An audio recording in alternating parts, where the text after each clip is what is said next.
Bona tarda. Perdó. Hola, bona tarda.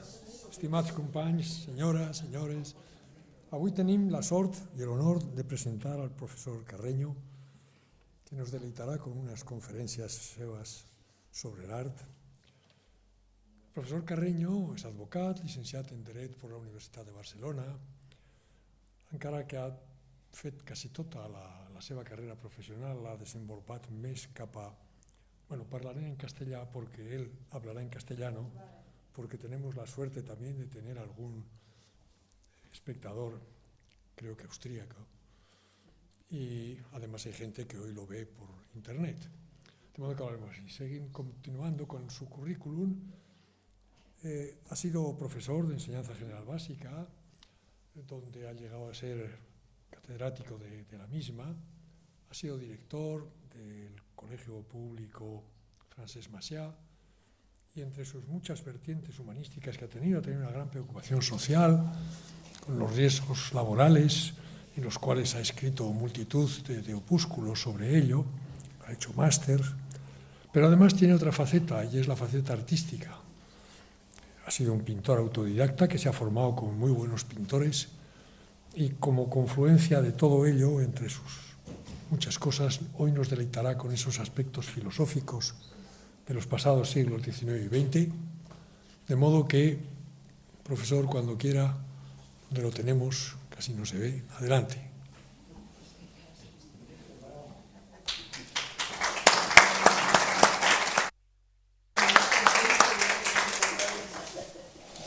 Bueno, pues muchas gracias, doctor, por la presentación. Sí, la verdad es que me he dedicado pues, al mundo de la enseñanza, al mundo de la empresa, pero siempre he tenido desde pequeñito la afición al dibujo. Ya recuerdo que cogía un tizón en las chimeneas de mi abuela y pintaba en las paredes y bueno, esa afición siempre la he llevado. Practico arte y estudio arte y esa es realmente la afición que tengo. Mi mujer me dice que tengo vocación artística, aparte de arte me gusta mucho la música, el canto, etc. Bien, pues saludos, agradezco su presencia aquí, saludo a las personas que nos están viendo por las redes. Dedico esta a dos personas, la voy a dedicarme, tomo la licencia de dedicarlo. Uno a mi nietecita con 3 meses y otra pues a mayor, a mi mamá que va buscando los 97 años y me está escuchando.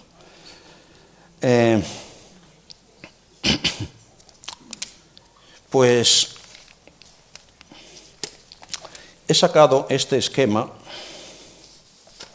con 3 filósofos, porque el tema va sobre arte y filosofía.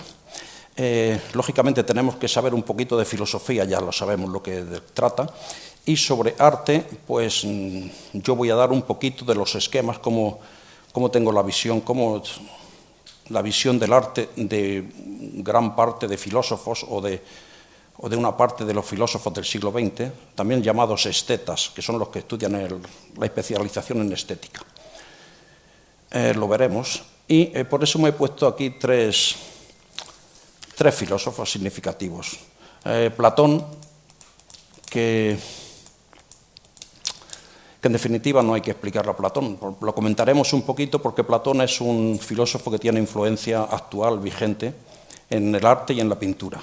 Aquí tenéis una frase elogiosa de Bertrand Russell y después unas pinturas que también os las comentaré en base a las ideas idealistas del mundo de la idea de Platón.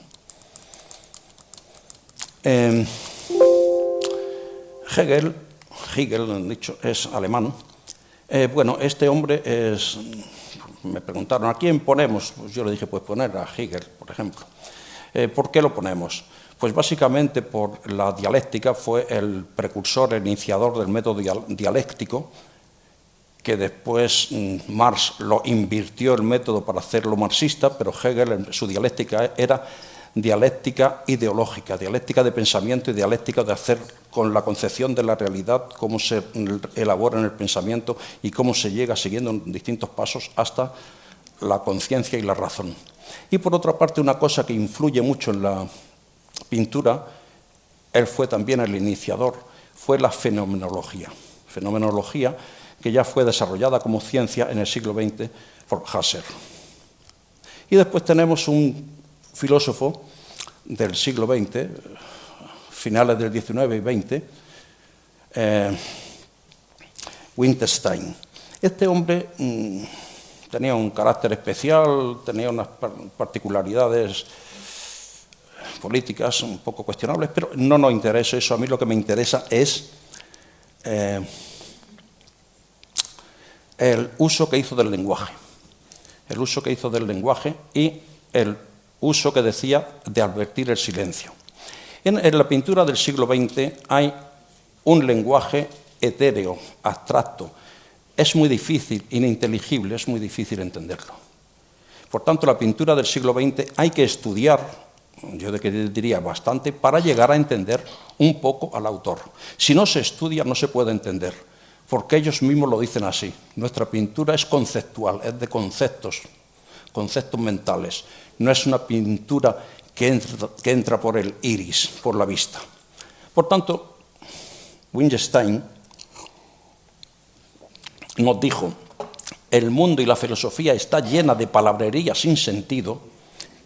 Hagamos un método lógico de estudio del lenguaje que refleje la realidad, y eso lo concibió en una gran obra que es el Tractatus. Y entonces el lenguaje tiene muchísima influencia en el arte del siglo XX. Recordad, no sé si se han fijado, en muchas obras de arte que consta también la palabra, el signo de la palabra. Esto se repite mucho. Entonces él dijo: el lenguaje ha de ser preciso, y no tiene sentido si yo, por ejemplo, les digo a ustedes una frase que nos dijo Wittgenstein, pues no tiene sentido, no se entiende. ¿Por qué? Pues porque es abstracto.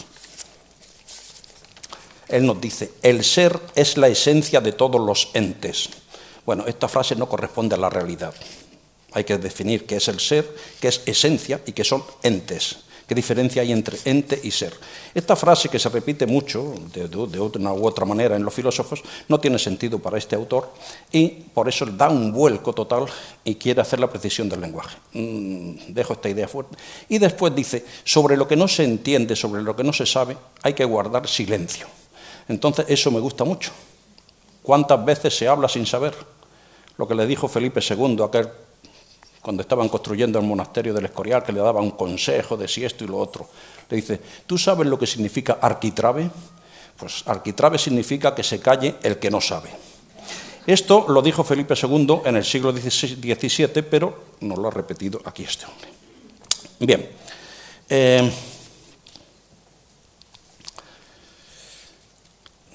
Mi deseo es que pasen un buen rato, que se evadan del mundo existencial, con sus tensiones, con sus angustias, con sus insatisfacciones de haber conseguido algo que no nos gusta al final o de no haberlo conseguido, con la sensación de la voluntad galopante de conseguir, y que nos evadamos una hora de esta tensión existencialista.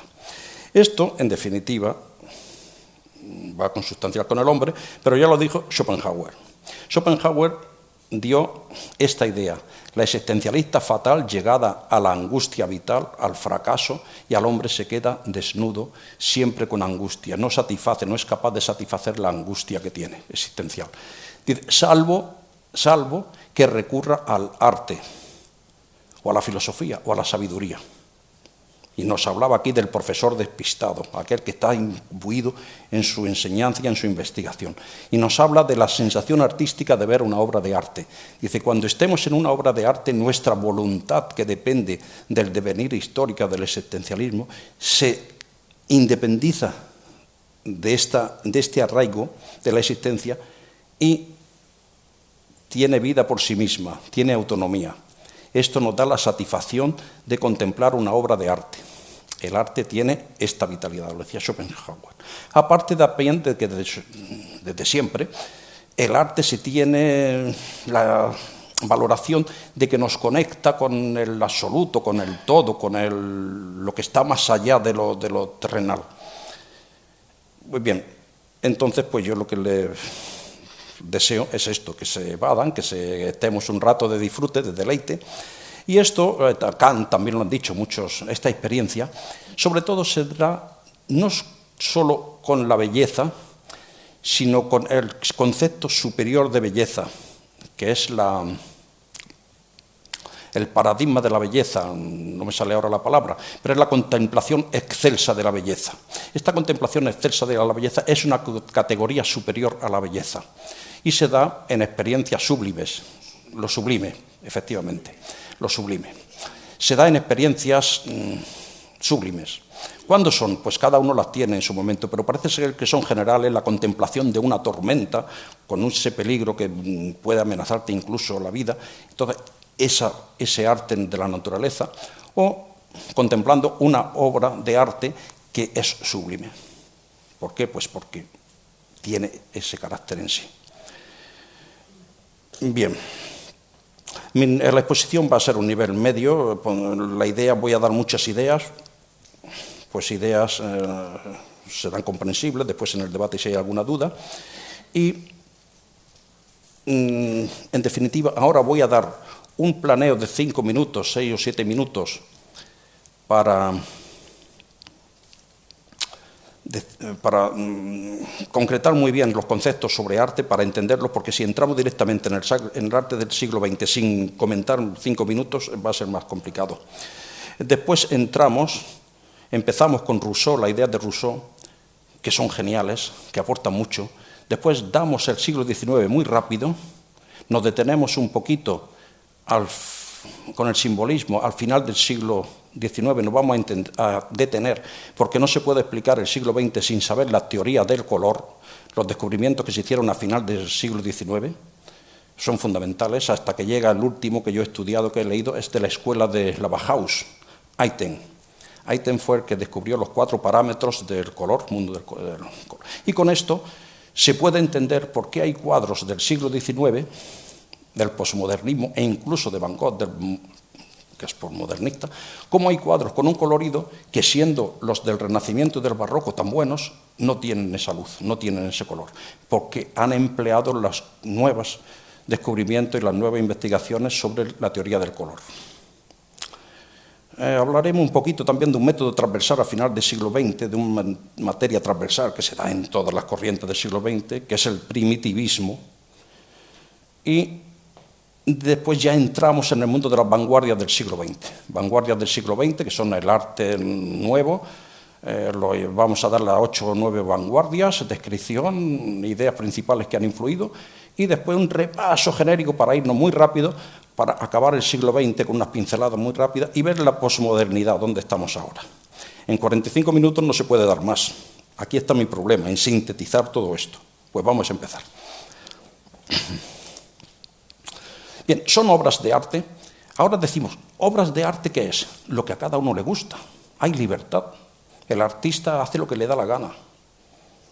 Por tanto, ¿qué es arte? No, el arte ahora es filosóficamente imposible de definir. Y todo lo que digo no es cuestión mía. Si algo digo yo que sea aportación mía, ya lo diré, pero lo que hago es ser un copista, coger ideas de uno y de otros. Metafísicamente, filosóficamente, el arte es imposible de definir ahora. Hasta el año 1910, hasta que Kandinsky hizo la primera acuarela abstracta, todavía se podía definir, todavía tenía dificultades. Pero ahora, si englobamos arte a todo lo que se considera arte hasta el mundo actual, es imposible, porque es mezclar cosas diversas, cosas distintas, que no tienen naturaleza o no tienen un núcleo de naturaleza que los una. Bien, ¿qué es arte? ¿Es arte este señor? Por supuesto. ¿Qué es arte? Eso es arte. Eso es arte. Nadie es capaz de decir que eso no es arte, salvo algún loco, como lo había de aquellos del arte Dada. Pero aquellos no, lo decían que no era arte, no por negar la evidencia, sino por provocar. ¿De acuerdo? No, eso es arte. ¿Qué es arte eso? ¿Qué es un caballo? Decían los polacos en la enciclopedia polaca. ¿Qué es un caballo? Dice, es obvio que todo el mundo sabe lo que es un caballo, ¿para qué vamos a perder tiempo en definirlo? ¿Qué es arte? Eso. Fíjense, yo estudié tiempo atrás, porque tiempo atrás, lo tenía en una enciclopedia de técnica de pintura, en un retrato. Y en el retrato te la juegas, el artista sabe que se la juega aquí en las muecas, por supuesto que en la mirada, pero aquí en las muecas te la juegas. Fíjense, aquí os he puesto esto. ¿Veis el mismo retrato? El mismo retrato. Sin embargo, en las muecas cambia, en la mueca cambia la expresión. Aquí se la juega. ¿De acuerdo? Ahí está la diferencia. Una expresividad y otra. Es arte. Es arte. Se vende como rosquillas por internet. Un chico que dice, bueno, que le hace arte a los personajes famosos y lo vende y además, no sé, pero cobra. ¿Es arte? ¿Es arte? Pues allí, un pintor anónimo que nadie lo conoce, lo tiene en su casa y bueno.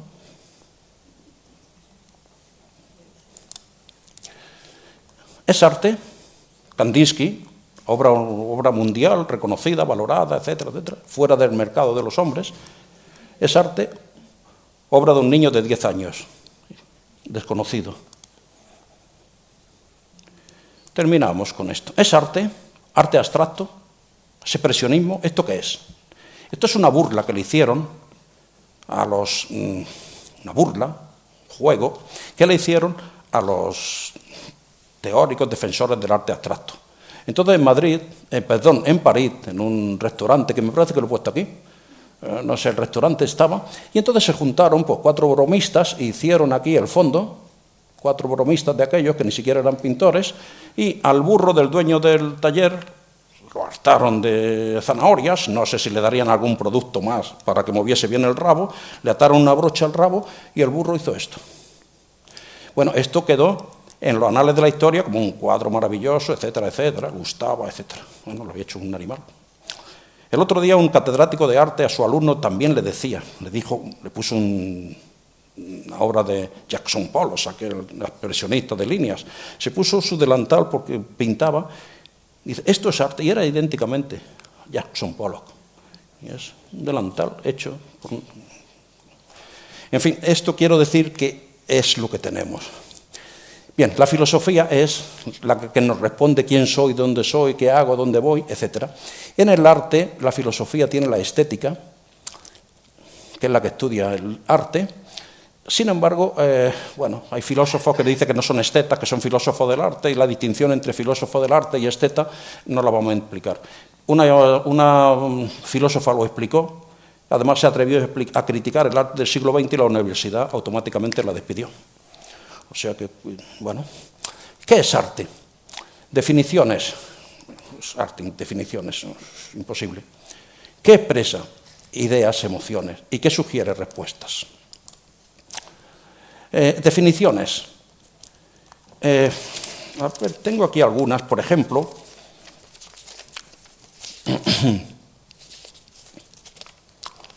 Por ejemplo, la teoría, el arte según Tartakiewicz. Tartakiewicz es el que coge el concepto de... Bueno, es un concepto muy compartido, es usualmente compartido, hasta que empezó el arte abstracto. Es una actividad o un producto, como decía Aristóteles, arte también puede ser un producto, un proceso o un producto acabado, que no tiene por qué ser en un soporte y con un pigmento. El arte puede ser el arte de pesca, ¿entendido? Que tiene por la finalidad, el arte sí tiene la finalidad en sí misma, que es la estética, la comunicativa. Comunicación y estética, comunicación y belleza, cosa que ahora ya no existe, la belleza ya se quita. Que pues se expresan ideas, sentimientos, visión del mundo, y a través de recursos plásticos, lingüísticos, corporales, etc. Sin embargo, ¿qué es arte? Pues para Duchamp, el arte es la novedad, todo lo que rompe. Santo Tomás es la visión clásica del arte, de la belleza, de la concepción espiritual. Arte nos lo dijo muy bien Picasso. Arte es la gran mentira que nos lleva a descubrir la verdad. Beuys es expresionista, bueno, más que expresionista es performance, el que hace las representaciones. Dice, arte es todo aquello que la gente llama arte. Cualquier persona puede ser artista. Luchemos contra la categoría del artista, etcétera, etcétera.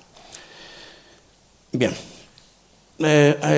Aquí lo cierto es que en el Renacimiento ya empezaban en estos tratados de arte, ya se empezaba a plasmar, a expresar la libertad del artista, la libertad creativa, fuera un poco de la academia, del academicismo. Esto llegó al romanticismo con estos teóricos, donde el romanticismo es la expresión del sentimiento, la expresión del interior, pero todavía dentro de unos parámetros artísticos. ¿Qué es el arte? El arte no es posible. Llegamos al siglo XX con la teoría aquella de los constructivistas, el ruso, y este hombre, este autor, Lisinski, propone cambiar, estamos hablando de 1919, propone cambiar el nombre de arte, que no se le llame arte, que se le llame A, representación, que se le llame R, y a los artistas que se llame con este vocablo. ¿De acuerdo? Sin embargo, las características actualmente acotadas con el arte la representa Danto, Pineda, que es un sudamericano, y Tartakiewicz, que ya lo he dicho. Es la idea de arte, pero que con el arte del siglo XX no casa, no puede casar porque son conceptos distintos. Aquí tenemos, recurro aquí, con esto ya voy acabando, recurro aquí a la teoría semiótica del triángulo del lenguaje.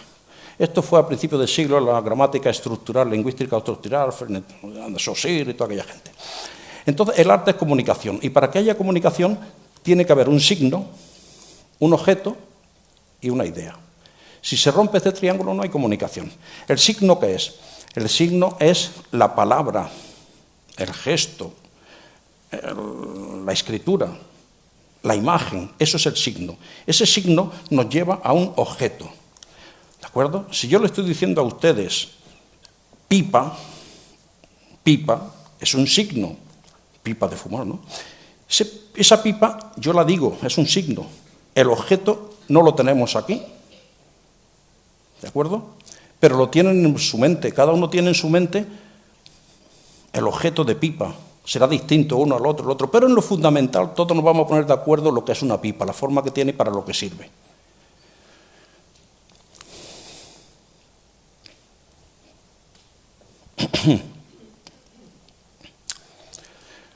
Este autor lo dice claro, ¿eh?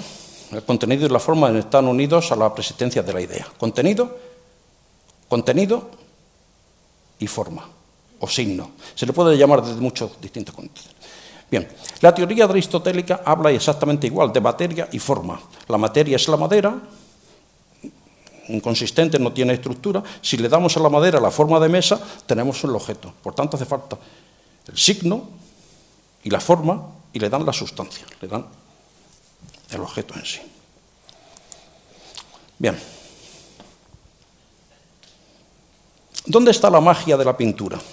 La magia de la pintura, que ya la pintura fue mágica desde un principio, desde hace 30.000, 35.000 años en las cuevas estas prehistóricas del sur de Francia y norte de España, porque la pintura es un signo. La pintura es signo, no es objeto.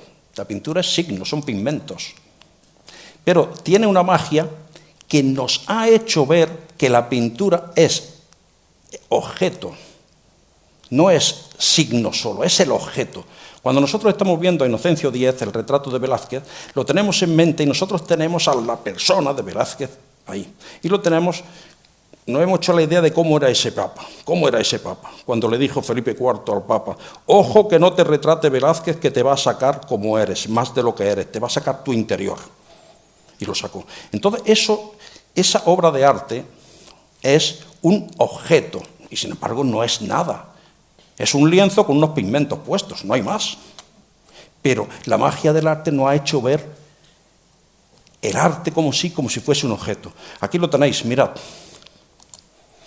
Aquí esto fue un pintor maravilloso, Sargent, ¿lo conocéis? George Sargent, americano. Este hombre, pues, un banquero, a su mujer le hizo el retrato. Cobró dinero, un retrato que valía dinero. ¿Y qué pasó? Un conflicto entre el esposo y la esposa, entre el esposo y el pintor, porque la había sacado demasiado bella y no quería que fuese vista, etcétera, etcétera. Celos. ¿Celos por qué? ¿Por qué tiene celos si es un signo? Pues no, porque él lo veía como un objeto. Hasta que llegó, ¿quién es el que nos dijo? Ce n'est pas una pipa, Magritte, 1920, surrealista, y nos dijo, esto no es una pipa, ¿de acuerdo? Esto no es una pipa. Aquí lo tenemos, esto no es una pipa.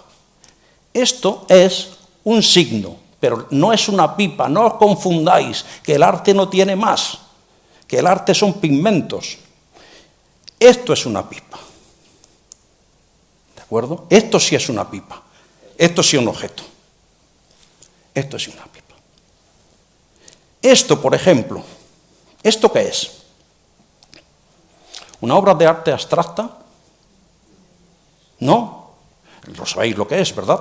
Esto es un desprendimiento de retina hecho por Maribel Martínez, que no está aquí presente, la mujer de nuestro amigo José Mateo. ¿Es una obra de arte? Sí. Si tenemos la asignación de la calificación que doy yo a Aristóteles al arte, es una obra de arte, indudablemente. Es un trasplante de córnea. Trasplante de córnea, perdóname. ¿Y esto qué es? ¿Esto qué es? ¿Esto qué es? Otro trasplante de córnea. Es un matrimonio con los 3 hijos. Es una catedral gótica. Son los testículos de un toro bravo en la red. En la plaza que ha muerto. Sí, pues es eso.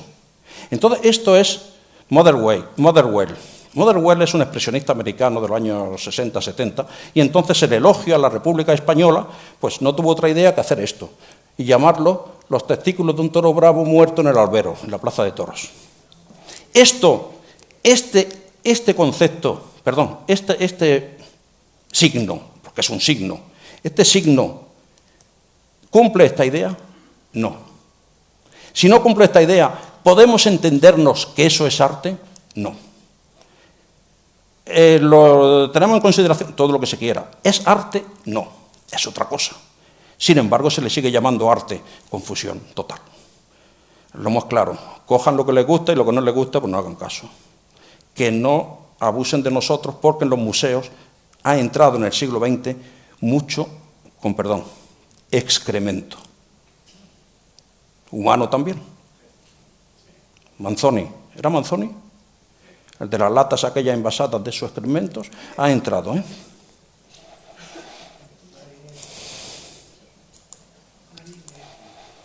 Filósofos. Voy a ir acabando porque ya me estoy consumiendo el tiempo. Filósofos. Bueno, aquí tenemos Rafael, la Escuela de Atenas, y la filosofía es fundamental y tiene repercusión actualmente. Por supuesto que tiene, por supuesto. Con Platón, que lo tenemos aquí, veis Platón indicando hacia el cielo, Sócrates dice, no, realismo, la tierra, las dos tendencias.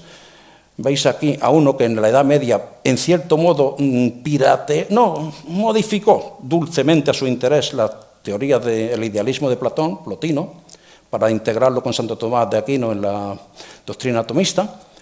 Aquí tenemos a quién, esto lo veis, ¿ver? Diógenes, los cínicos. Cínicos en el sentido filosófico, de estricto, de una filosofía de la cual tenemos mucho que aprender, el cinismo, no la persona cínica falsa, es otra cosa. Tenemos, por ejemplo, a Heráclito. Heráclito ha influido mucho por ejemplo, en el surrealismo, porque tenía un lenguaje surrealista total, aquel de la dualidad del agua que no pasa por el mismo sitio, etc.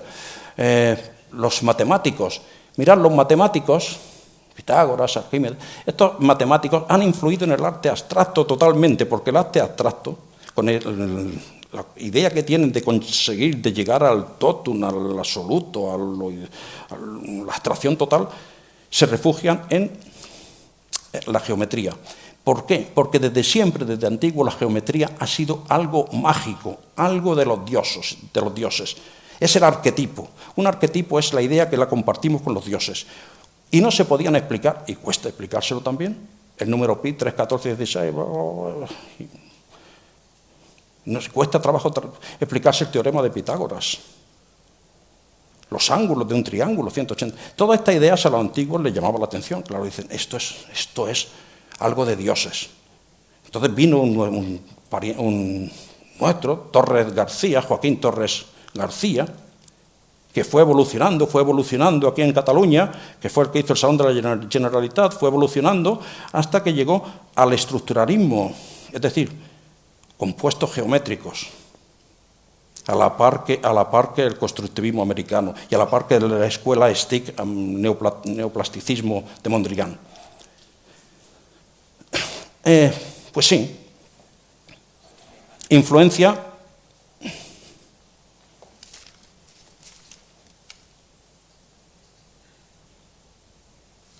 Ave María Purísima.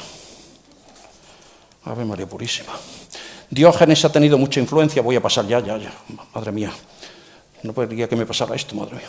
Diógenes ha tenido mucha influencia en el arte cínico, en el pensamiento cínico, y aquí tenemos un Peter Sloterdijk que hace una calificación de los artistas desde el punto de vista del cinismo de la escuela cínica, y los trata, pues a estos 4 o 5, de hacer la definición del idiota, y los trata pues totalmente como personas idiotas, enajenados, que están fuera de sí, no tienen conciencia de dónde están él y dónde está la realidad. Mezclan, hace una teoría que es el hombre que sale del claustro materno y sigue enganchado al claustro materno a través del claustro y a través de la caverna, lo cual le impide ser objetivo, ser racional. Bien, llegamos a Rousseau, empezamos. Después de la Revolución Francesa, ¿por qué Rousseau? Rousseau es porque el arte no le importaba gran cosa, le importaban las habilidades personales y sociales de la persona, para lo cual recurría al dibujo y al arte. Y decía que había que salir a pintar en la naturaleza, pintar del natural. Decía que el niño había que sacarle su expresión, su interior, y que el profesor tenía que hacerse niño. Defendía el hombre natural, el buen salvaje, y aquí, pues bueno, tenemos un Rousseau, otro tal Rousseau, pero este ya fue del principio del siglo XX, finales. La metodología del dibujo, ya lo he dicho, ¿de acuerdo? Aquí lo tenéis, dibujar las formas geométricas, maestro de dibujo del natural, y aquí tenemos un Joaquín Sunyer, mediterráneo, inspirado en las teorías de Rousseau del primitivismo. Si os fijáis, pues aquí primitivismo es un cuadro noucentista de 1908-10, donde no suelen faltar la golondrina, ¿verdad? Se nota que este hombre no tenía el dominio del color, no lo dominaba. Llegamos al realismo de principios del siglo XIX con la escuela de Barbizon. Solo decir que aquí tenemos a Díaz de la Peña, un miembro de la escuela de Barbizon francesa, que ayudó mucho, buena persona, y es un preimpresionista, ayudaron a los impresionistas españoles. Después tenemos aquí, uno lo he puesto a Trollón, la naturaleza del arte de la escuela de Barbizon es naturalismo, con las ideas arrastradas del naturalismo y sobre todo de Rousseau también. Y a mitad del siglo XIX aparece Saint-Simon, el precursor, y el positivismo de Augusto Comte. El positivismo de Augusto Comte es todo observación, todo medible. Entonces, ¿cómo influye esto en la pintura? Pues en la pintura es observable, salir a la realidad, que sea la naturaleza la que nos influya, todo medible, todo contable. Aquí influyó sobre todo en la pintura de Courbet. En España influyó en el gran maestro de la pintura catalana, Martí i Alsina. Martí i Alsina decía que había que hacer estudio de las hojas, de los colores, estudios matemáticos, muy preciso. Proudhon también es Proudhon. Bueno, aquí es un cuadro emblemático de Courbet en el atelier. Aquí se machaca el arte. Para mí este es el cuadro que en la Edad Moderna, donde tiene aquí la inocencia, aquí están los sepultureros, el mundo antiguo, aquí está la Academia Francesa moribunda, San Sebastián, y aquí están pues, los poetas, sus amigos, Proudhon, los mercantes, los amantes, etc. Es una obra simbólica maravillosa. Proudhon también lo pintó Courbet, su amigo Proudhon, que influyó mucho en su pensamiento, era tendencia anarquista. Proudhon con sus hijas. Tiene una anécdota para explicarla, pero lo pasamos. Bien, llegamos a los impresionistas. Los impresionistas, ¿dónde están los impresionistas? Pues los impresionistas es el movimiento que se dio, que tiene unas particularidades, es un movimiento excelente, excepcional. Bueno, la mezcla no se hace en la paleta, se hace en el lienzo, hay que captar el momento de la realidad, los colores son, la pincelada es gestual, aquí lo tenéis, ¿de acuerdo? Y hay un gran filósofo francés que influye, pero influye a posteriori. Primero el impresionismo y después viene el pintor, y lo explica lo que es el impresionismo. Estamos hablando de Bergson. Entonces, este hombre lo que hace es, método intuitivo, va en contra del positivismo, la intuición, y Bergson lo que nos habla es de la dualidad espacio-tiempo. El tiempo es el tiempo cronométrico, que es el que a mí me está machacando la conferencia, pero la voy a terminar, porque voy rápido. Es el tiempo cronométrico que nos machaca, y después está el tiempo vivencial, que es lo que uno vive. El tiempo vivencial para mí ahora me han pasado 3 minutos, y sin embargo llevo ya 30 y tantos minutos. El tiempo vivencial, la vivencia. Y por otra parte está el espacio ilimitado, pero cuando el espacio le pongo formas y le hago la simetría y le hago la perspectiva, ese espacio requiere un tiempo para verlo el cuadro. Por tanto, ese espacio es un espacio limitado en un momento, que para recorrerlo necesito mucho, pero yo lo tengo que recorrer en ese instante. Son las ideas, y después el método intuitivo, Bergson. Bien, mirad, aquí tenemos una joya impresionista, y aquí pues lo que he dicho del color, mezcla de color en el lienzo, pincelada gestual y algo maravilloso, las miradas, yo por ti, tú por otro, el otro por la otra, el remero, aquí no hay espacio vacío, todo el espacio está lleno, es una obra grandiosa, un bodegón maravilloso. Y aquí tenemos la teoría del color. Estos cuadros no se podían pintar en el Renacimiento ni en la Edad Media, ni en el Renacimiento ni en el Barroco. ¿Por qué? Pues porque no se dominaban estas técnicas. Estas técnicas ahora las veremos rápidamente. El uso de colores complementarios, el uso de colores contrapuestos, el uso de colores adyacentes. ¿A quién se le ocurriría mezclar un verde con un rojo? A un loco. Sin embargo, Van Gogh lo borda. Puntillismo. Dicho por un autor, que ahora no recuerdo el nombre. Bien, un homenaje a Fortuyn. Para mí uno de los pintores mejores del siglo XX, si no el que más, del mundo, Fortuyn. Y lo digo ya porque he estudiado mucho y porque lo llevo. Fortuyn. Aquí tenemos impresionismo. Aquí tenemos abstracto. Impresionismo. Fortuyn no tenía la idea del color. No había estudiado la idea del color, de la teoría del color. Pero era impresionista. Fortuyn estaba en Roma y en Roma hizo impresionismo sin tener contacto directo con los impresionistas franceses. Y hizo un cuadro impresionista, La batalla de Tetuán, que es majestuoso, impresionista, cuando él no quería hacer impresionismo. Tenía una tensión. Fortuyn merece la pena una charla. Bien, simbolismo, pues es vuelta otra vez a lo antiguo, la idea del romanticismo de principio de siglo surge de nuevo, mundo esotérico, la muerte, los celos, las angustias, etcétera, etcétera. Y aquí tenemos el cuadro emblema, La isla de los muertos, de Arnold Böcklin. Este cuadro pues ha tenido una cantidad de películas, de arte, obras de música, lo tuvo Hitler, lo tuvo otro, lo tuvo varios personajes famosos, lo han tenido. Hizo cuatro versiones este señor Domina. Pues 5. Entonces, en La isla de los muertos.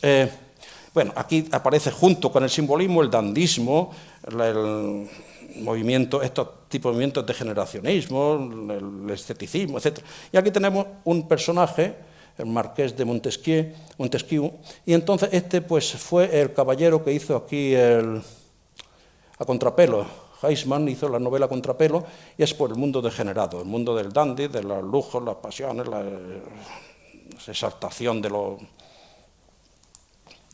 Aquí, en el simbolismo tenemos aquí pues el mal de siglo, la lectora romántica que producía el mal de siglo, un cuadro, lo he puesto un guiño a la pintura catalana Rossinyol, Y Modesto Urgell, lo de siempre. Modesto Urgell también merece la pena hablarlo, pero...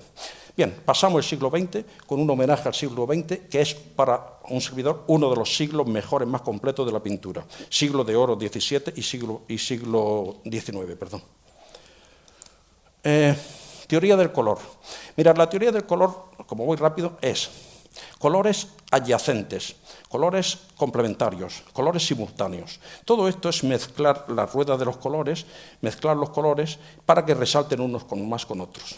Después está el fundido roto, que es los colores hecho entre terciarios, mezcla de terciarios, se hace uno en distinta proporción y sale el gris vivo, distinto al gris que mata los colores de épocas anteriores. El primitivismo, pues es una constante, tiene también otro tema de hora larga, y la abstracción, la búsqueda de la esencia, ya lo hemos hablado. A la aplicación de la teoría del color. ¿Cómo se aplica? Aquí tenemos. Veis que Van Gogh hace el rojo con verde. Después veis que hace contrastes entre el complementario, grisáceos, y aquí, ¿qué dice Monet? Pues hace contraste entre colores oscuros y claros, hace contraste entre el rojo y el verde y contrastes entre el amarillo y el amarillo violeta, estos agrisados claros, y consigue este efecto. Kandinsky, ¿qué dice? Kandinsky lo que decía es que había formas, que cada forma corresponde a un color. Entonces decía, pues el cuadrado rojo, el círculo azul, el triángulo amarillo, es lo que él proponía. Y hacía encuestas a sus alumnos y coincidían. Por él, la idea del todo, del absoluto, etcétera, etcétera. No sé si hacían engaños o no, pero lo cierto es que coincidían con su teoría. Y aquí tenemos Ayten. Ayten fue el que hizo las últimas novedades. Color, el matiz, el color es la saturación, grado de color, la temperatura, frío, caliente, y la otra que me falta, frío, caliente, y la otra es, ahora no recuerdo. Bien, no me da tiempo a mirarlo. Entonces, aquí tiene las 4 categorías de los colores. Fauvismo. Fauvismo es el movimiento donde viene la explosión del color.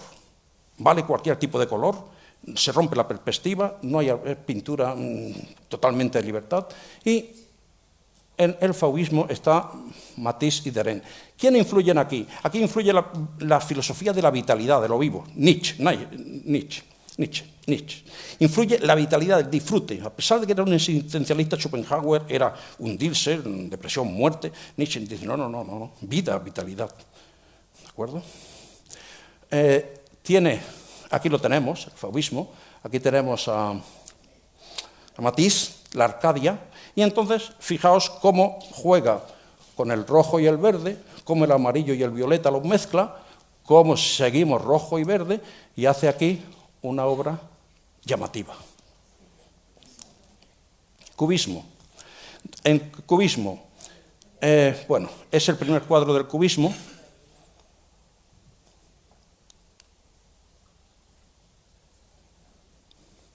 Primer cuadro del cubismo, es una maravilla, el estudio que hizo Picasso, lo que nos dice aquí, y influyen pues Bergson, el que lo he dicho antes, Bergson, ¿de acuerdo? Hegel, que también nos dice que el arte tiende a la abstracción, y el poeta Derain también influye. Aquí tenemos el cubismo analítico y sintético, el difícil, el analítico. Difícil de distinguir aquí la viola, la jarra, esto. Aquí hizo un guiño a un clavo que había en el natural, un guiño a lo representativo. Y llegamos al grito, el expresionismo. Expresionismo y arte abstracto, ¿de acuerdo? Es el mismo paso. La expresión interior, la angustia. Aquí tenemos, pues, el grito de Munch, perdón. Bueno, él nos explicó lo que sentía cuando hizo este cuadro. Y filósofos, aquí tenemos el filósofo del expresionismo y del arte abstracto, el filósofo es Warringa. Este es el gran filósofo, para mí es el que define el arte abstracto y el que lo estudia. Después está en la experiencia, teoría de la proyección sentimental de Theodor Sleep, que es el que viene a decir que el pintor proyecta su sentimiento y yo lo capto y lo hago como mío y yo siento, etc. Y después, pero es que el fundamental en el expresionismo es Warren. Distorsión emotiva, como el señor Soutin rompe la calle, la expresa a su manera. Falta muy poco para llegar al arte abstracto. Y tenemos dentro del arte abstracto el expresionismo americano. Expresionismo americano que, el expresionismo americano que sale en América en los años 40, tiene su en el informalismo europeo, aquí con Tapies, con estos catalanes, después la objetividad alemana y en el expresionismo del año 70. Arte abstracto, con esto voy a acabar. En el arte abstracto no es Kandinsky el autor, fueron dos mujeres, ¿de acuerdo? Fueron Hilma Klein y fue también Georgina Houghton, dos mujeres. Matisse, ¿cómo fue? Matisse no, el otro, el que hizo el arte abstracto, Kandinsky, hizo una trampa. La acuarela del 1913 le cambió la fecha y la puso en 1910 para intentar ganar aquí a Hilma Klein. Pero estas dos señoras, esta sobre todo hizo arte abstracto 50 años antes. Espiritismo mezcladas con teorías del esencialismo, del espíritu, etcétera, etcétera, etcétera. Kandinsky tenía una facultad y es que llegaba al absoluto, etcétera, etcétera, porque tenía el don de la sinestesia, es decir, que las palabras le evocaban colores y los colores le evocaban palabras y la música le evocaba. Bueno, dicen que cada X miles de personas la tiene uno, no sé si aquí habrá alguna persona que le pase. Esta fue la primera acuarela y Kandinsky llegó al arte abstracto a través del almiar, una pintura de Monet. Aquí Monet lo que hizo fue sencillamente descomponer el arco iris, los 7 colores del arco iris, que ya Newton lo descompuso y sacó los colores del arco iris. Kandinsky no sabía que esto era una pila de heno y entonces era arte abstracto. Bueno, Mondrian ya lo que no hace es abstracción de la abstracción. Colores básicos simples, cuadrados, figuras geométricas, la elevación espiritual, etc. ¿Ha muerto el arte? Sí, hay dicho a muchos autores que dicen que ha muerto el arte. Sin embargo, el arte vive. ¿Hay teorías de la muerte del arte? Pues Hegel mató el arte. Es que los filósofos tienen la manía de matar el arte, matar a Dios y matar al que se le ponga por delante. Entonces Hegel mató el arte en el 1807, cuando su tratado de fenomenología, porque decía que después del arte romántico no había nada más. Se había llegado al romanticismo y ya está, se equivocó. Pero no tanto. Dijo que seguiría siendo arte abstracto, o sea, no se equivocó tanto. Danto dice que el arte ha muerto con las latas de Warhol, las latas de brillo Cuando Warhol fue capaz de hacer latas de brillo como si fuesen latas fabricadas y ponerlas en un museo, lo que hizo fue el signo y la cosa identificarlas. Y entonces dice rompió el tema del comunicativo. Y el Lisinski ya lo hemos visto, que dice que hay que cambiarle al arte su nombre. El futurismo, corriente fascista, totalmente fascista, nazista, etcétera, etcétera, misógina de todo tipo, guerrera, belicosa, autores tremendos. Aquí lo tenéis, el prototipo de Nietzsche, el superhombre. Aquí tenéis algunos hombres que he puesto, por ejemplo, estos, Julius Evola, Mario Carli, Spengler. Bueno, este hombre tiene todavía razón. Dice que en el año 2000 las naciones europeas desaparecerá en el mundo occidental, que vendrán 200 años de superhombre, de un gobierno único, fuera de democracia, fuera, etcétera, etcétera. Y algunas cosas está acertando, Spengler, si os interesa. Pintura metafísica, de Chirico, Carrá. Bueno, estos son Nietzsche pura y dura. Nietzsche. Pintura, la soledad, el desasosiego, la tristeza. Nietzsche. Ahí lo tenéis. Además se dibujó con el mismo aspecto de Nietzsche. Aquí tiene analogía entre Nietzsche y su obra. El arte dada, la locura. Todo el arte, mueran los artistas profesionales, cualquiera sirve para el arte, y aquí cualquier idea es arte. Aquí tenemos Duchamp, un célebre cuadro muy famoso, la novia y los novios, se los rompió en el traslado del barco y dice, bueno, porque sigue igual, sigue. Tremendo, tremendo. El objeto indestructible es muy simpático, dice, si tu mujer te pone el ojo, si te separas de la mujer, pues le puedes romper a martillazos, pone otro ojo, etcétera, etcétera. Y efectivamente, en su obra en Estados Unidos, una pareja de jóvenes llevaron un martillo y rompieron el objeto. Inconcebible. Abramovich, no sé, 700 horas sentada ahí en un museo, de frente, para que venga una persona y esté mirándola un ratito. 700 horas. El surrealismo, terminamos con el surrealismo. André Breton, ya termino, un minuto. André Breton dice, eres Miró, el mejor surrealista que hay. ¿Qué cuadro ha hecho? ¿Qué cuadro ha hecho André Miró? Y entonces Miró nos explicó el cuadro. Dice, esto que yo hice era el hambre que pasaba mientras pintaba el cuadro. Ni búsqueda del más allá, ni del toto absoluto, ni del toto revolutum. Miró en París, pasó hambre, mucha. Y después tenemos el método paranoico crítico. Se vengó de, aquí lo tenemos Dalí, se vengó de Freud, porque Freud le dice, madre mía, ¿cómo están? Están pirados, el otro, todos los que iban allí por su consulta, Freud no le hacía ni puñetero caso. Entonces se vengó, Picasso se vengó de Freud haciendo la cabeza de caracol. Y aquí tenemos el método paranoico crítico, que nos lo describe. Método espontáneo de conocimiento irracional basado en la objetivación sistemática de acciones, asociaciones e interpretaciones delirantes. Después de estudiar un poco mucho, he llegado a entender esto. Creo que he llegado a entenderlo. Creo que tenía su razón. Pero en un principio parece un loco total, pirado. Y señores, voy a pedir perdón por los 5 minutos que me he pasado, a mi amigo Manel que me perdone, pero es que al principio me he ido de la...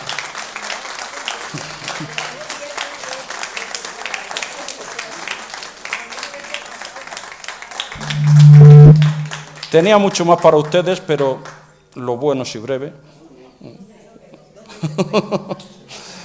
Muchísimas gracias. Muchísimas gracias. Lástima que el tiempo ha limitado todas estas motivaciones etéreas entre la filosofía y la pintura y el arte, que nos hubiera deleitado mucho más rato. Pero supongo que hay alguien que quiere preguntar algo o acabar de concluir alguna cosa. Si alguien está dispuesto.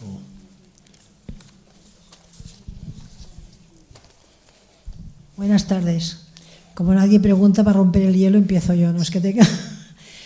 Quería comentar que, por ejemplo, cuando has hablado antes de Magritte, que la obra de Magritte, creo que lo que más impresiona de él es que como su madre se suicidó, en todas sus obras hay un velo, un pañuelo tapando la cara de la persona que sale allí. Y esto es que tenía un espíritu depresivo y creo que él también... Pero su madre se suicidó y siempre la dibuja con cualquier figura femenina con un de eso atrapando la cara. Aunque era porque... Bueno, vamos a ver. Magritte nunca dijo que fuese inspiración de la muerte de su madre, del lienzo que le pusieron a su madre cuando lo sacaron del río, que no conozco el nombre. Nunca lo dijo. Magritte siempre que podía se tapaba el rostro con una manzana, con un bombín y se ponía... Entonces, ¿por qué lo hacía? Pues porque a él no le importaba creo yo, invención mía, propuesta. A él no le importaba el realismo, si yo me parezco a esta figura, etc. Él iba por encima de eso. Él era un surrealista especial, sui generis. Que hubo una visita aquí en Barcelona, hace un año vinieron aquí, una monográfica, muy buena. Y entonces Magritte lo que iba era por jugar con el espectador, hacerle pensar. Magritte era un hombre, un conceptual, que si nos fijamos como artista no dominaba las técnicas artísticas, con mínimas cualidades se puede hacer los cuadros de Magritte, pero Magritte ese no era su objetivo. Su objetivo es hacerlo pensar.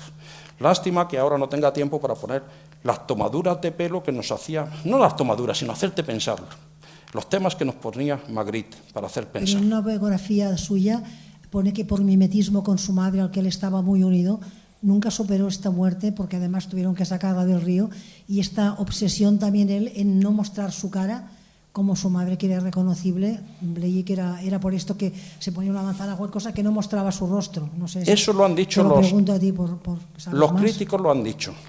Él no dijo esto. Él mostró su rostro. Magritte tenía una obsesión con la pipa. Efectivamente, la pipa de Magritte tenía la obsesión sexual de entonces, bueno, la nariz como órgano sexual, etc. Y Magritte se hizo retratos. Sí, se le ve en la cara del retrato en Magritte, bastantes, con su rostro. Pero otras veces te pone la paloma, te pone la manzana, o te pone el bombín, etcétera, etcétera. Es un personaje que es interesante. Vale, y aporta mucho. Buenas tardes. Señor Carreño, muchas gracias. A mí me parece que usted sabe de pintura an egg, y es un signo, que sabe un huevo de pintura. Y al decir que sabe un huevo, esto es un signo, lógicamente. Es un signo. Es un signo. Es una palabra. Claro que sí. Bueno, la palabra o la letra es un signo y la imagen es un signo. Pues un huevo es un signo, en este caso, de lo que usted sabe, y lástima que no haya sido más tiempo el que ha hablado. Magritte, yo no sabía esto tan interesante que ha dicho usted de Magritte, pero me quedo con el señor Carreño porque en la cuestión personal influye mucho, pero me parece que está por encima de esto, ¿no? Y bueno, él hace surrealismo, en realidad hace realismo mágico. Y el realismo mágico que hace, como lo de la pipa, pues es otra vez otro egg. Es otro signo cuando muestra la pipa. O sea que habla, o lo que nos quiere hacer es darnos a entender la perfidia de las palabras. Bueno, quiero que lo acabe de completar. Vamos a ver. Bueno, yo puedo hablar. Usted ha metido aquí un tema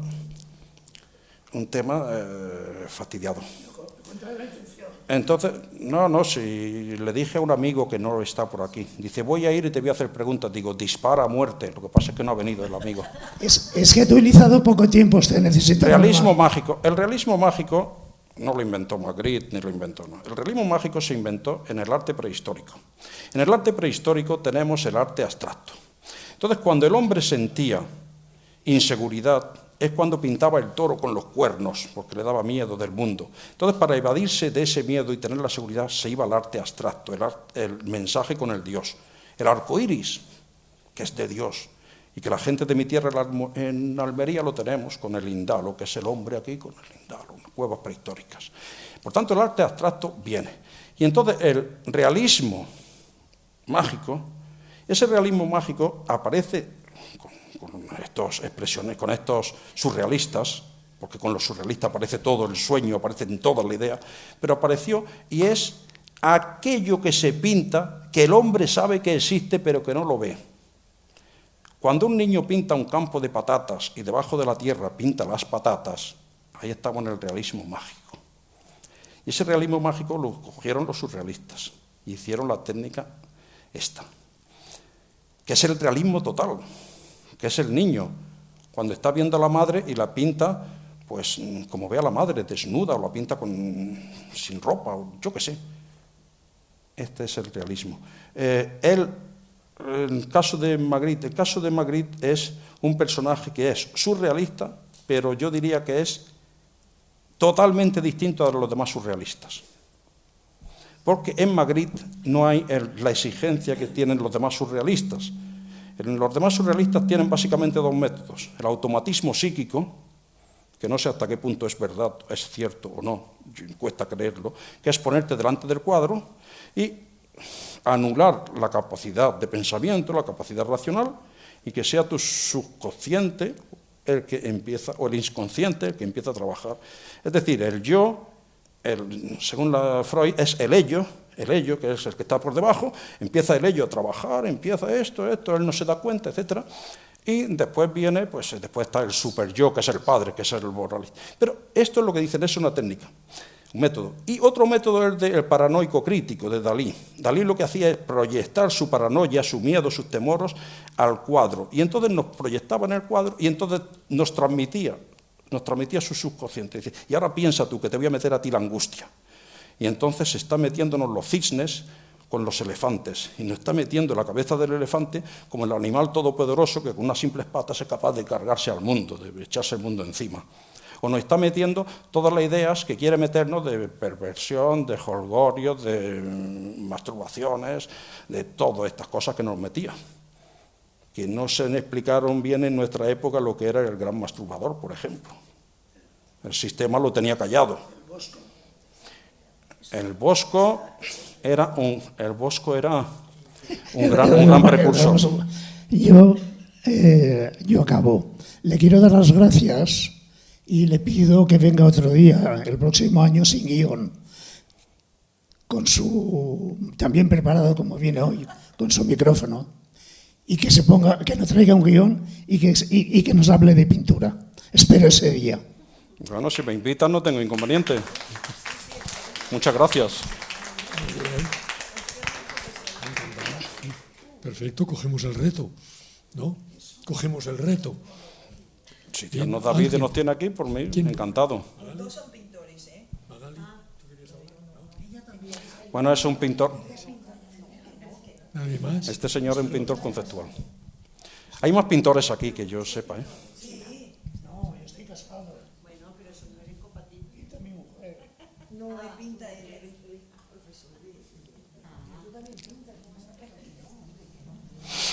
Si me permites ejercer un poco de abogado del diablo. Vamos a ver, dispara. Yo estoy recordando aquella tesis del libro de Ortega y Gasset de la primera mitad del siglo pasado, que era la deshumanización en el arte. Entonces a mí aquello me quedó bastante grabado para el resto del estudio de lo que eran todas estas corrientes filosóficas y artísticas que han venido después. Seguramente tengo que hablar desde la ignorancia y de la carencia de conocimientos para poder tener la sensibilidad sobre todo esto. Pero yo me tengo que preguntar, pasado todo el movimiento filosófico del existencialismo, que fue como una especie de diluvio universal en el pensamiento que hasta entonces hayamos tenido, y aceptando la idea de que mientras exista subjetivamente una sensación de arte y de belleza, seguirá existiendo el arte, no tendrá razón Ortega y Gasset, nos encontraremos ante una situación de deshumanización en el arte. Vamos a ver, te voy a contestar.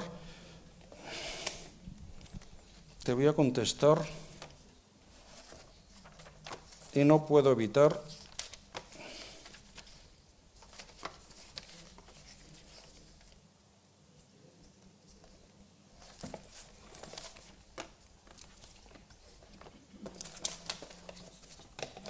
tengo tantas hojas que ahora no me viene el nombre de los dos filósofos que son. Bien, no me viene el nombre, pero te voy a contestar. Uno es, empecemos, Ortega y Gasset, deshumanización del arte, 1920-25, por ahí. Ya Ortega y Gasset había conocido todas las tendencias vanguardistas del siglo XX. Le faltaba, no sé si le faltaba el arte dada, pero sí le faltaba el arte conceptual. Ortega y Gasset no vivió la performance, no vivió el arte por el arte, no vivió las representaciones, no vivió, por ejemplo, el arte, todas estas corrientes, land art, el arte pop. Sí conocía seguramente a Kandinsky, a Malevich, Kandinsky cuando hacía un fondo blanco con un cuadrado negro. Entonces, Ortega y Gasset, que era un castellano al uso, nuestra ideología, pues hizo deshumanización del arte. Dice, el arte ya no es lo que era, ya es para unos elitistas, para unos negociantes, un mundo muy cerrado, y nosotros pues no nos dice nada. O te pones a estudiar como ellos, que en definitiva es palabrerías, porque desde que los filósofos con el existencialismo mataron a Dios, ¿cómo el mundo sin Dios es muy difícil explicarlo? ¿Cómo lo explican?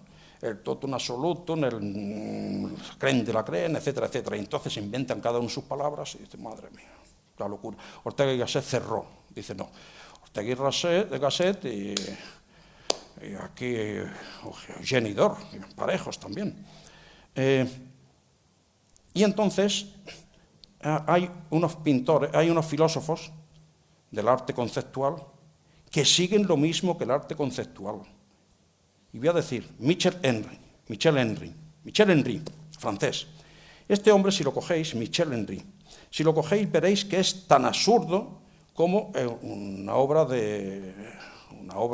como un marco que no tiene pintura, un marco sin fondo. Es tan absurdo. Entonces tiene un lenguaje. Por eso he puesto a Wittgenstein al principio. Tienes que leer mucho.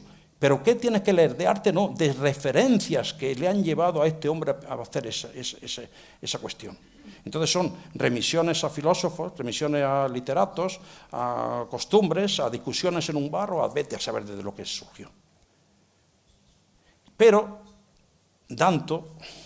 Eduardo Danto, sigue ahí entre caballo, Adorno, ahí está. Pero ahora han salido, una es la filósofa que os he dicho que fue despedida de una universidad de Chile por criticar el arte abstracto, fuera, y otro es uno que es uno de los que más me gustan, y siento uno de los que más me gustan, ¿eh? Y entonces nos dice que el arte tendrá que ser la capacidad estética de disfrutar, evadirnos lo que decía Schopenhauer, porque todos los filósofos tienen razón, no en todo, pero sí tienen aspecto.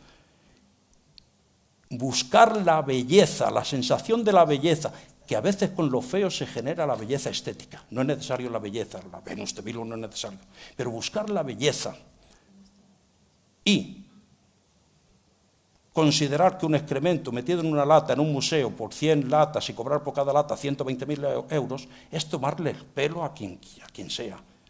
Pero si lo hacen los poderosos para hacer un negocio y para hacerse eso, amasar sus fortunas, pues allá ellos. Pero a nosotros, pensamiento, si me gusta o no me gusta es lo fundamental. Pero meter en un museo una bolsa de basura, un globo y un paraguas y una bicicleta rota,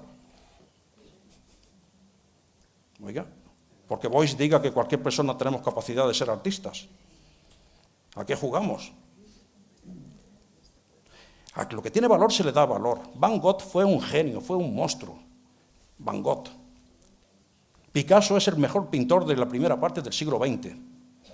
Porque con 8 años hizo un retrato psicológico del médico de su familia en una pandereta, que eso es de ser un maestro. Y después hacía cositas, pues bueno. Pero Boyce, por ejemplo, que es uno de los grandes, aquí hay catedráticos de aquí que dicen, Warhol, oiga, Warhol fue el idiota de los más idiotas, porque él decía que no sabía cuando pintaba si era él o si era el vecino que estaba pintando, que él no se distinguía del objeto. Hizo la máxima estupidez, según este filósofo, cuando en la plaza de San Pedro va en busca del Papa, Juan Pablo II, para hacerse la foto mundial y él salir en la plaza del Vaticano, en todo el mundo, como junto con el Papa, o más que el Papa. Y creo que era buena persona, y creo que era un tío que tenía muchas cualidades, pero su obra, oiga, para ser el primer pintor de la segunda parte del siglo XX, hombre, ¿de acuerdo? Sí, se están volviendo. Y ahora actualmente ya no hay ni hecho ni concierto. Ahora lo que pasa es un individualismo, no hay corrientes, no hay manifiestos, y entonces se vuelve, cada uno va volviendo allá donde le gusta. Está el hiperrealismo fotográfico, el hiperrealismo, que algunos no lo consideran arte, es un arte como la copa de un pino. Estamos volviendo al realismo. En España, en Cataluña, tenemos pintores realistas muy buenos, impresionistas, y la teoría que dicen es que el arte tiene que innovar para lo bueno. ¿Habéis probado una paella en Valencia? O ir a probarla en Valencia, allí en el Palmar de Valencia. Siempre es igual, pero siempre es bueno. Y el vino del Penedès, ese sangre de toro. Todos los años es igual y tenemos que cambiar. No, si con ese no. ¿Por qué tanto evolución y evolución para llevarnos al caos? Eso es una idea, es que hay que innovar, hay que hacer. Con orden, con criterio, con concierto. Se está volviendo otra vez. Ortega y Gasset, incluso yo lo he leído, y no llegó a entender en toda su extensión la perversión del arte del siglo XX. No lo llegó a entender, del todo, Pues no tenía fuente, tener en cuenta que en aquel tiempo no había televisión, entonces el conocimiento que tenía era la lámina que le llegaba de París. Sí, de Carrador. Este es el panorama actual. El panorama actual es todo vale, esto, las ferias del arte, la idiotez humana, juegan los poderosos con la idiotez humana y si esto pagan tanto dinero, pues hay que comprarlo y no se están dando cuenta que es excremento cultural. Buenas tardes. Qué gran conferencia nos ha ofrecido aquí. Ay. Entonces, arte y filosofía. He venido expresamente para escuchar qué de la filosofía y el arte. Y hace tiempo que yo tengo una duda y quiero a ver si usted me dice qué filósofo estaría con Osvaldo Aulestia, este señor que pinta de maravilla, pero copia, y en las subastas han vendido cuadros de él creyendo que eran auténticos. O sea, ¿en dónde ponemos a un pintor que se llama Osvaldo Aulestia, que pinta de maravilla, pero copia de grandes pintores? ¿Qué filósofo podríamos poner? Sí, hay un filósofo que habla del tema precisamente de las copias, pero más que en el sentido que usted lo dice, de la reproducción artística de obras, hechas por catálogos, etc. Filósofo, el tema que usted dice es un tema que, a mi entender, el filósofo ahora mismo en concreto, ese aspecto concreto que usted me dice, pues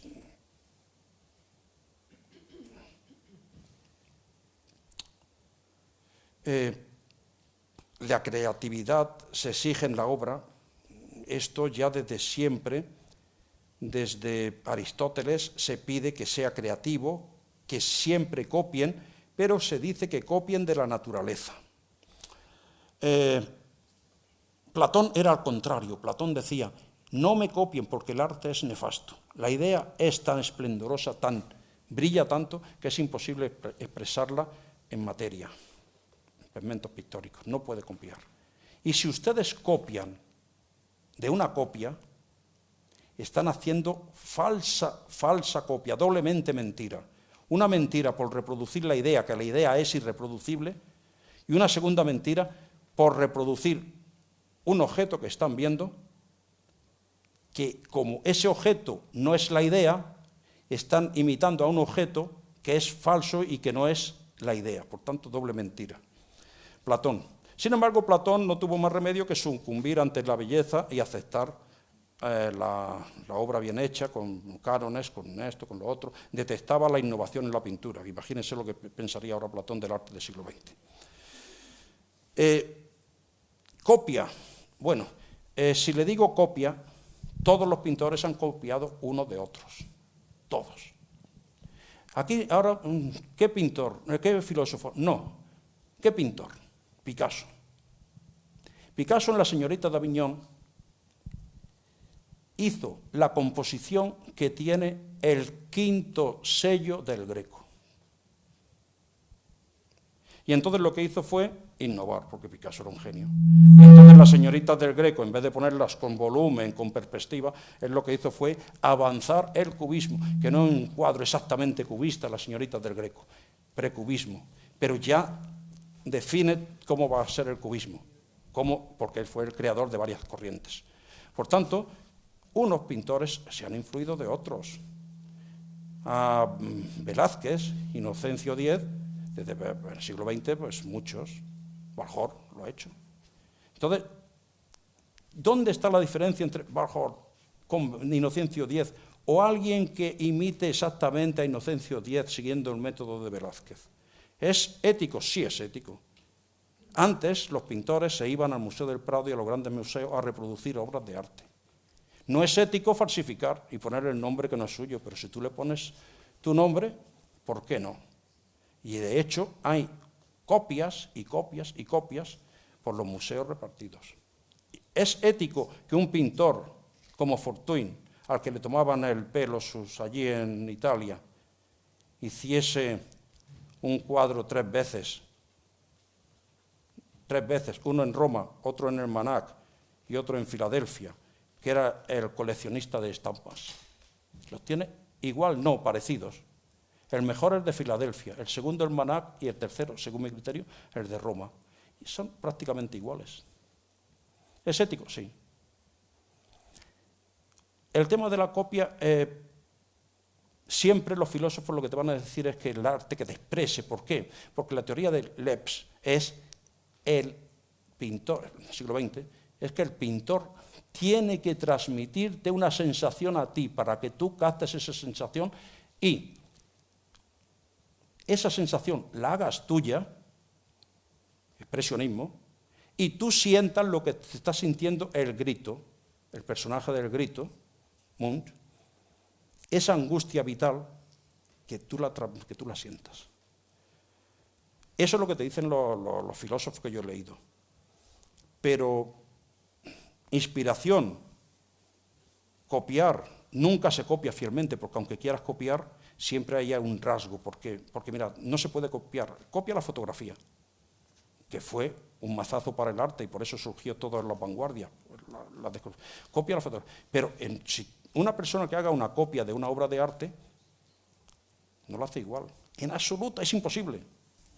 Porque en el arte, aparte del color, está la pincelada, está el color que tiene 4 parámetros, y un rojo puede ser distinto si hace frío o hace calor, y si hace luz o si hace sombra, y si está saturado o no está saturado, y depende del matiz del rojo. Aiter nos lo dijo.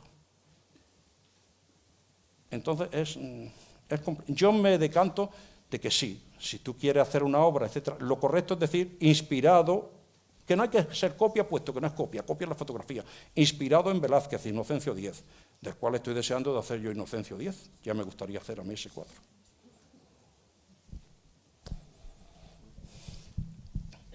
Muy bien, parece que ahora está todo el mundo de acuerdo. Solo me queda volver a darte las gracias y aceptar el reto de que vas a volver por aquí.